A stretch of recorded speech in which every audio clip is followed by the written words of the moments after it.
Tutto è fermo agli approdi delle navi da crociera in un'atmosfera surreale e di grossa preoccupazione. Entro qualche mese la situazione può precipitare, dicono i sindacati. Gli ammortizzatori sociali stanno terminando, decine di migliaia di lavoratori vivono col fiato sospeso.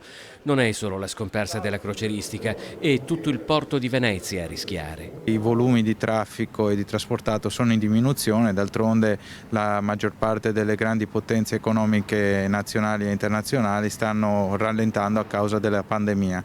In più ci sono i soliti problemi che affliggono la portualità veneziana, a partire dalla manutenzione e l'escavo dei canali di principale accesso per garantire l'accessibilità nautica.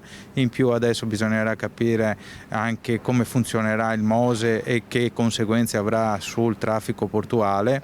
Il porto di Venezia rischia la morte per inerzia, un po' come la città. Il 7 ottobre sarà sciopero generale dei portuali di Venezia e di Chioggia, probabilmente con due manifestazioni, una della zona del porto, l'altra a Venezia città. Noi ci rivolgiamo a tutte le forze politico-istituzionali che hanno responsabilità rispetto al tema del lavoro che deve essere mantenuto rispetto a una situazione di crisi pesantissima, ma anche che deve proseguire rispetto al suo sviluppo. E i problemi che abbiamo e i nodi che ci sono ancora non risolti, che riguardano lo scavo e la manutenzione dei canali in maniera strutturale, che riguardano il MOSE quando si alza come fanno entrare le navi, che riguarda le concessioni dei terminalisti rispetto al fatto che c'è incertezza sul futuro e magari non investono.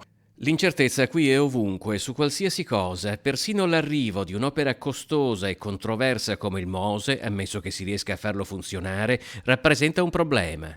Per come la vedo io, quando il MOSE è su è sotto sequestro, per quando la nave deve passare non c'è l'ordinanza che riesca a farla passare, quindi veramente l'armatore piuttosto va a Trieste, perché purtroppo è anche vicino, insomma è anche più conveniente, mi dispiace dirlo, però siamo su una condizione che siamo al limite.